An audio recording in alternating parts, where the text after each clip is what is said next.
Good morning, students. I am Prem Mishra. Today I am discussing about what is a cell made up of. Cell किससे बना हुआ है? What is the structural organization of a cell? Cell का structural organisation क्या है? बच्चों,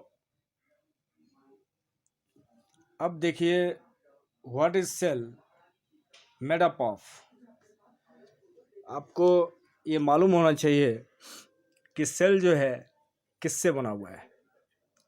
cell के अंदर बहुत सारे सेल ऑर्गेनेल्स होते हैं. डिफरेंट सेल ऑर्गेनेल्स मिलकर सेल बनाते हैं. तो सेल के स्ट्रक्चरल ऑर्गेनाइजेशन क्या है, उन चीज़ों के बारे में हम लोग आज स्टडी करेंगे. we saw above that the cell has special components called organelles. Cell में बहुत सारे स्पेशल कंपोनेंट्स होते हैं जिसको ऑर्गेनेल्स कहते हैं. How is a cell organised? Cell कैसे ऑर्गेनाइज होता है? If we study a cell under a microscope we would come across three features in almost every cell. First, plasma membrane. Second, nucleus. And third, cytoplasm. Cell में mainly three parts होते हैं: plasma membrane, nucleus and cytoplasm. All activities inside the cell and interactions of the cell with its environment are possible due to these features. तो cell के अंदर जितने भी activities हैं और सेल का इंटरेक्शन एनवायरनमेंट से जो होता है are possible due to this features, इन्हीं फीचर्स की वजह से. फर्स्ट, सेल का जो पार्ट है प्लाज्मा मेम्ब्रेन, जिसको सेल मेम्ब्रेन भी कहते हैं.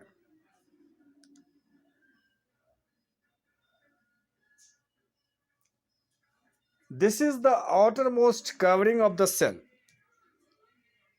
that separates the contents of the cell from its external environment. Cell का सबसे outermost कवरिंग प्लाज्मा मेम्ब्रेन कहलाता है और यही प्लाज्मा मेम्ब्रेन सेल को सेपरेट करता है इंटरनल और एक्सटर्नल एनवायरनमेंट से. The plasma membrane allows or permits the entry and exit of some materials in and out of the cell. Plasma membrane he allow करेगा किन चीज़ों को सेल के अंदर जाना है, किन चीज़ों को सेल के बाहर जाना है.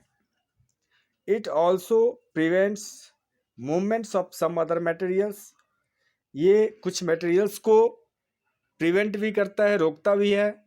The cell membrane therefore is called a selectively permeable membrane. इसलिए सेल मेम्ब्रेन को सेलेक्टिवली परमेएबल मेम्ब्रेन कहा जाता है.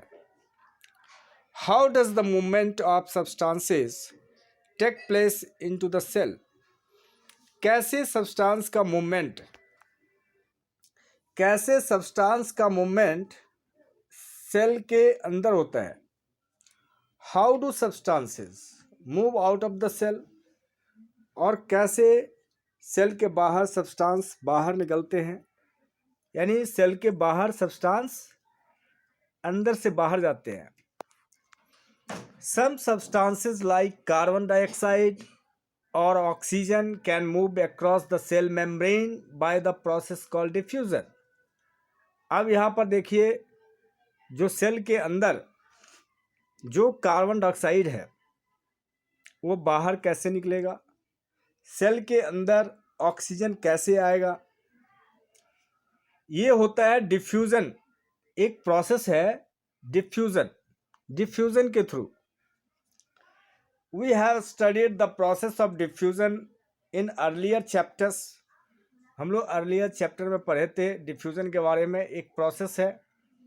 We saw that there is a spontaneous movement of a substance from a region of high concentration to a region where its concentration is low.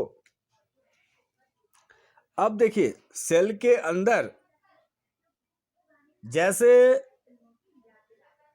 Cell के अंदर जैसे carbon dioxide अधिक मात्रा में है, अधिक कंसंट्रेशन में है, तो हायर कंसंट्रेशन हो गया। और सेल के बाहर लो कंसंट्रेशन, अगर कार्बन लो कंसंट्रेशन में है तो क्या होगा, सेल के अंदर का जो कार्बन डाइऑक्साइड है, कार्बन है, वो सेल के बाहर चला जाएगा, यानी higher concentration to lower concentration.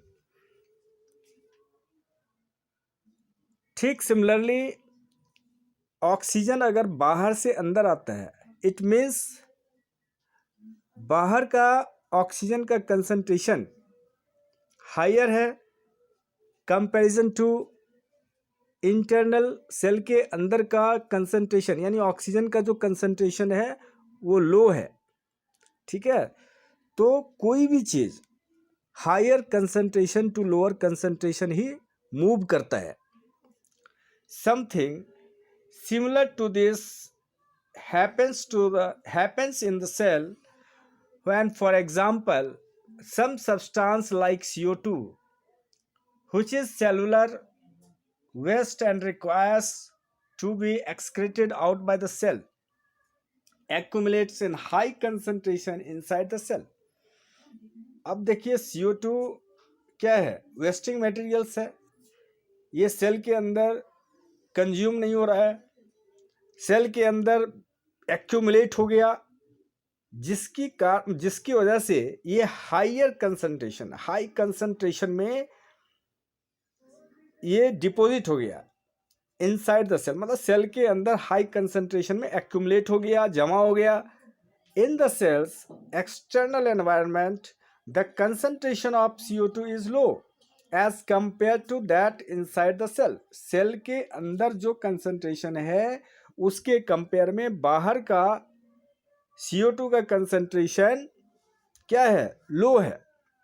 As soon as there is a difference of concentration of CO2 inside and outside a cell, तो ये डिफरेंस जो देखा जा रहा है कंसंट्रेशन, यानी CO2 का कंसंट्रेशन अंदर और बाहर, इस दोनों में जब कंपेयर करेंगे तो डिफरेंस है।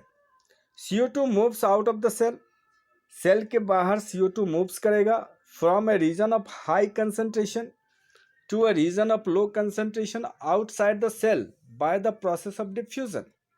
डिफ्यूजन प्रोसेस से कोई भी मटेरियल, जैसे CO2 के बारे में अभी हम बातें कर रहे हैं, तो सेल के अंदर अगर हाई कंसंट्रेशन CO2 का है और सेल के बाहर अगर लो कंसंट्रेशन है CO2 का, तो अंदर से बाहर, यानी अंदर से वो बाहर मूव करेगा। Similarly O2 enters the cell, ठीक इसी प्रकार O2 एंटर करता है सेल के अंदर by the process of diffusion when the level और concentration of O2 inside the cell decreases. अगर मान लीजिए सेल के अंदर O2 का कंसंट्रेशन डिक्रीज है, कम है, तो क्या होगा, बाहर का O2 सेल के अंदर आएगा। Thus, diffusion plays an important role in the gaseous exchange between the cells as well as the cell and its external environment. और इसी डिफ्यूज़न के थ्रू, इसी डिफ्यूज़न प्रोसेस से गैस का एक्सचेंजिंग होता है। ठीक इसी तरह हम लोग सांस जो लेते हैं, आपको पता ही होगा, जैसे ब्रीदिंग करते हैं ऑक्सीजन अंदर लेते हैं, इट मीन्स हमारे लंग्स के अंदर जो ऑक्सीजन का कंसंट्रेशन है लो है, और बाहर एनवायरनमेंट में ऑक्सीजन का कंसंट्रेशन हाई है। इसलिए हम लोग जो है ऑक्सीजन लेते हैं बाहर से अंदर की ओर, कार्बन डाइऑक्साइड रिलीज करते हैं, एक्सेल करते हैं। इट मीन्स लंग्स के अंदर का कंसंट्रेशन ज़्यादा है कंपैरिजन बाहर के कंसंट्रेशन से, यानी CO2 के कंसंट्रेशन से। इसलिए अंदर से, लंग्स के अंदर से CO2 बाहर की ओर एक्सेल होता है, निकलता है। ठीक इसी तरह से सेल के बारे में बताया गया है यहाँ पर। Water also obeys the laws of diffusion. Water भी डिफ्यूजन के लॉ को ओबे करता है।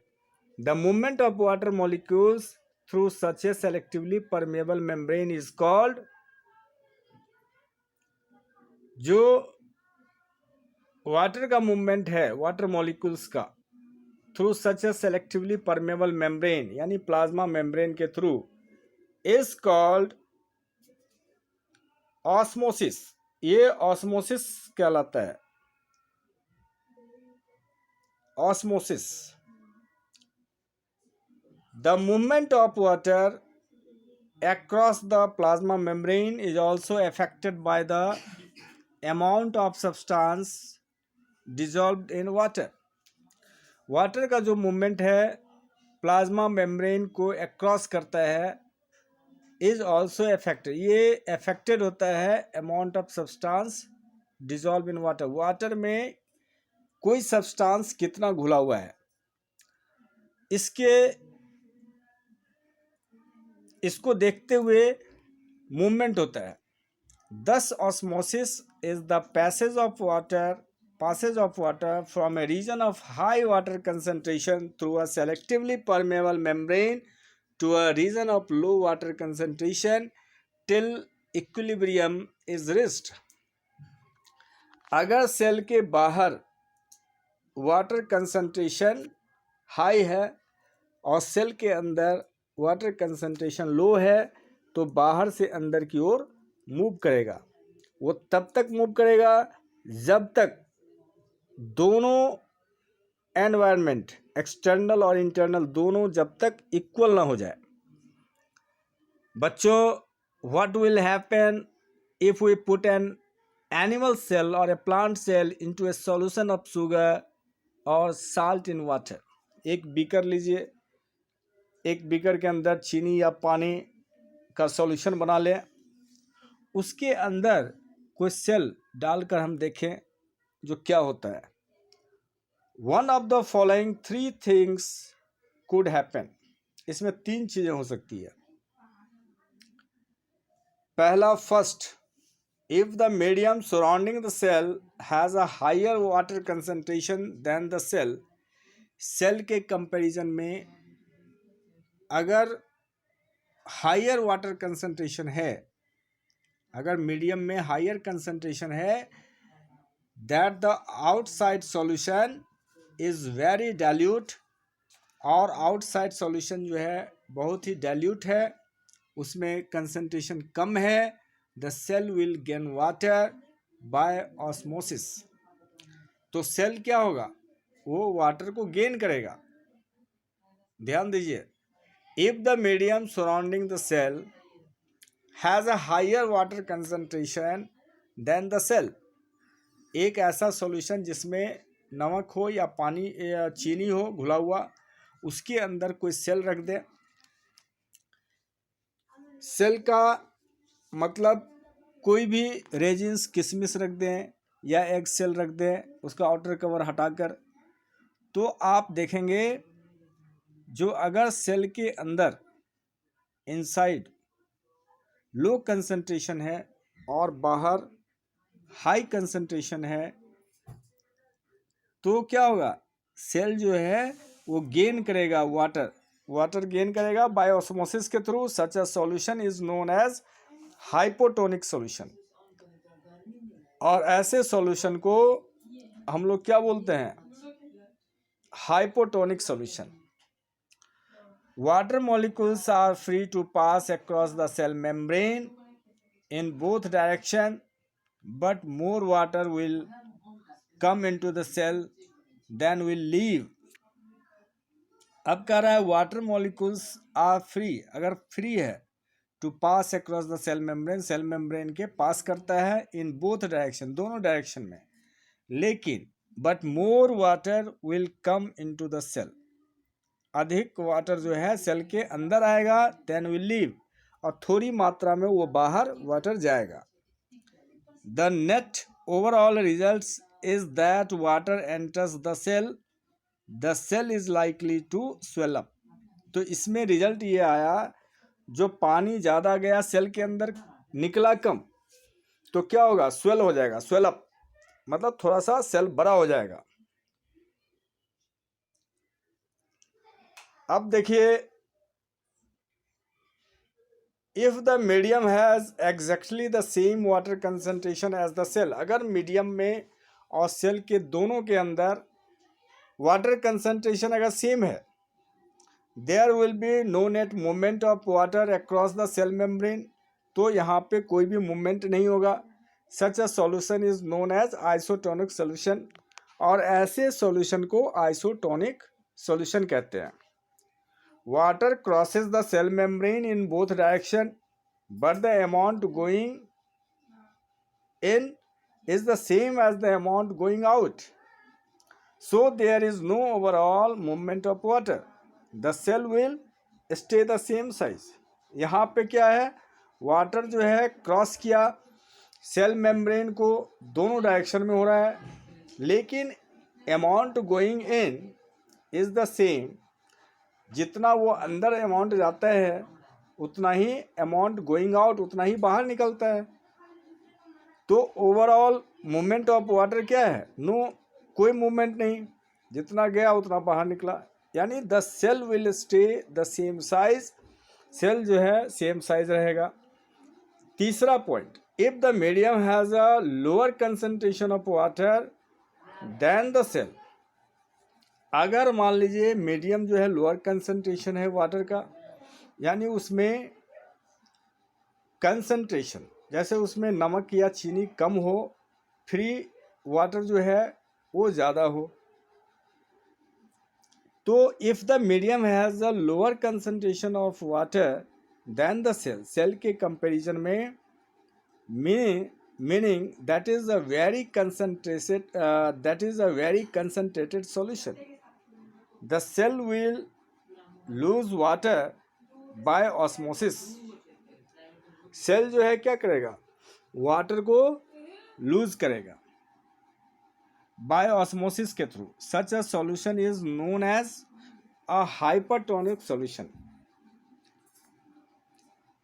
देखिए यहाँ पे higher concentration, medium lower concentration of water, वहाँ पे लोअर कंसंट्रेशन है वाटर का देन द सेल, सेल के कंपैरिजन में, meaning that is a very concentrated solution, यानी सॉल्यूशन जो है बहुत ही ज़्यादा कंसंट्रेटेड है। The cell will lose water by osmosis, तो सेल जो है वहाँ पे लूज करेगा पानी को, which is a solution is known as hypertonic solution। Again water crosses the cell membrane in both direction, फिर दोबारा वाटर क्रॉस करेगा सेल मेम्ब्रेन में दोनों डायरेक्शन में, बट दिस टाइम, इस समय में, more water leaves the cell, cell के बाहर वाटर ज़्यादा जाता है, देन एंटर्स इट, जितना आता है उसके कंपैरिजन में पानी जो है बाहर ज़्यादा निकलता है। Therefore the cell will shrink, और सेल जो है इस तरीके से श्रिंक हो जाता है, सिकुड़ जाता है। Thus osmosis is a special case of diffusion, यह भी डिफ्यूजन का एक स्पेशल केस है। ठीक है। Through a selectively permeable membrane, now let us try out the following activity. तो ये सेलेक्टिवली परमेबल मेम्ब्रेन के थ्रू होता है। तो बच्चों आज इस वीडियो में इतना ही। अब जो है हम लोग नेक्स्ट क्लास में इसके आगे रिमेनिंग पार्ट्स जो है करेंगे। Okay, thanks.